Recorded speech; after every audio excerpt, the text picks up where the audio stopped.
सास ने चिल्लाते हुए बहू से कहा। रोज रोज के ताने और ड्रामे से बहू और इकलौते बेटे की जान गई। बहू ओ बहू, कहाँ मर गई? कमला ने आवाज़ लगाई। वह अभी सारा काम निपटाने के बाद नहाने के लिए गई थी और सास की हर 2 मिनट में ऐसी आवाज़ सुनने की ही उसे आदत पड़ चुकी थी। ज़रा सी नज़रों के सामने से हटे कि सास चिल्लाना शुरू कर देती। इस बार आवाज़ कुछ ज़्यादा तेज़ थी, कोई अनहोनी न हो गई हो। उसने जैसे तैसे अपने ऊपर 2 मग पानी डाला और कपड़े पहनकर बाथरूम से दौड़ते हुए सास के कमरे में पहुंची। अरे मेरी, तुझसे एक काम भी ठीक से नहीं होता। कमला देवी फिर चिल्लाई। क्या हुआ माँ जी? उसने न डरते हुए पूछा। हुआ क्या है? दिखता नहीं है कमबख्त। ये मेरे कमरे में पानी पड़ा है। आज पोछा नहीं लगाया था क्या? अभी कहीं मैं गिर जाती तो मेरी हड्डी पसली टूट जाती। कमला देवी ने चिल्ला कर कहा। लगाया तो था माँ जी, उसने धीरे से कहा। तो ये कहाँ से आ गया है भगवान? मेरी तो किस्मत ही फूटी है, जो ऐसी लड़की पर मेरा बेटा लट्टू हो गया। न जाने कहाँ कहाँ से, बड़े बड़े घरों से उसके लिए रिश्ते आ रहे थे। अब अच्छा चल, जल्दी से इसे साफ कर दे, सास ने चिल्लाते हुए कहा।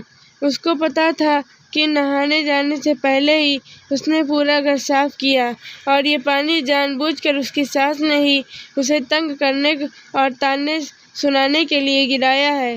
फिर भी उसने बिना कुछ बोले गिरे पानी को साफ कर दिया और अपने कमरे में आकर थोड़ा आराम करने बैठ गई और सोचने लगी, सास की चिल्लाहट अब कौन से काम से बुलाने वाली है। उसके लिए ये कोई आज की बात नहीं थी। जब से वो शादी कर इस घर में आई थी, उसके पति के ऑफिस जाते ही ये रोज़ का नियम था। आज किसी बात पर, कल किसी बात पर। बस उसकी सास को एक बहाना चाहिए था। अगर नहीं मिलता था तो बहाने बनाने की कला में वो माहिर थी। इस रोज़ रोज़ की किचकिच से अक्सर वो तंग आ जाती थी। पर कुछ पति के प्यार, कुछ सास की उम्र और कुछ घर की नई बहू होने की वजह से सब बर्दाश्त कर रही थी। उसे खुद ही समझ नहीं आ रहा था कि उसके खुद के वजूद में इतना परिवर्तन कब और कैसे आया। उसको यह भी नहीं याद था कि कब उसने अपने घर में उसकी माँ या पिता ने कभी उससे ऐसे सुर में बात की। अपने कॉलेज और स्कूल के समय में तो वो बिंदास लड़कियों में से थी। पूरे स्कूल या कॉलेज में कहीं भी किसी के साथ कोई गलत बात होती थी तो वो लड़ने के लिए सबसे आगे खड़ी मिलती थी। किसी के भी हक के लिए वो पूरे सिस्टम से लड़ जाती थी। पर आज अपने ही खिलाफ हो रहे अन्याय को चुपचाप सह रही थी। सोचती थी, क्या यही शादी के मायने होते हैं? जब एक लड़की को अपने स्वाभिमान और सम्मान को एक नए परिवार की सूली पर चढ़ा देना पड़ता है। शाम को पति के आने पर बहुत सारी बातें कहने का मन होता था। 1-2 बार कहीं भी थी, पर एक तो थके होने से वह इस पर ज़्यादा ध्यान नहीं देते थे और फिर अपनी माँ के खिलाफ वो एक शब्द भी नहीं सुन सकते।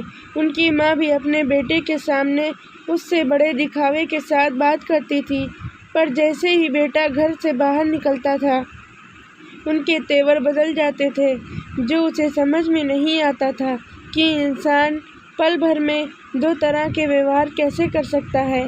कमला देवी को सबसे ज़्यादा तकलीफ़ तो उसकी शादी में मिल रहे दहेज से थी, जबकि उसके माता पिता ने अपनी हैसियत से बढ़कर उसकी शादी में खर्चा किया। लेकिन दहेज में या दूसरे से कुछ भी मुफ्त में मिलने वाली उम्मीदों और अभिलाषाओं का कोई अंत नहीं होता। हर चीज़ कम लगती है और उसके आने पर सबसे पहले उन्होंने घर की महारिन की छुट्टी कर दी और घर में उसके कदम रखते ही हाथों की मेहंदी का रंग छूटने के पहले ही बाकी कामों के अलावा बाई के सारे काम भी उसके ऊपर आ गए और कमला देवी ने कभी भी उसे एक नौकरानी से ज़्यादा नहीं समझा। कुछ ऐसे ही ज़िंदगी कट रही थी उसकी। रोज़ कोई नया बखेड़ा होता था और वो रोज़ शांतिपूर्वक उन्हें संभालने की कोशिश करते। सोचती थी कि जल्दी ही उसे अपने पति और सास के साथ बैठकर शांति से इसका हल निकालना पड़ेगा, पर बस रोज़ की ऐसी दिनचर्या में सबके साथ बैठकर बात करने का समय नहीं मिल पा रहा था। एक दिन वो रोज की तरह सुबह झाड़ू लगा रही थी, जब कमला देवी अपने बिस्तर के किनारे बैठी स्वेटर बुन रही थी। अचानक जैसे ही वह झाड़ू लगाते लगाते उसके पास पहुंची, उसने बिना कुछ देखे ही बहू को जोर से लात मारी और चिल्लाई, अरे कुछ अक्ल भी है? यह घास चरने गई है। जब मैं कुछ कर रही होती हूँ तभी तुझे काम सूझता है। अभी ही मेरे कमरे में झाड़ू लगानी थी। क्या तुझे नहीं पता कि मुझे धूल से कितनी एलर्जी है?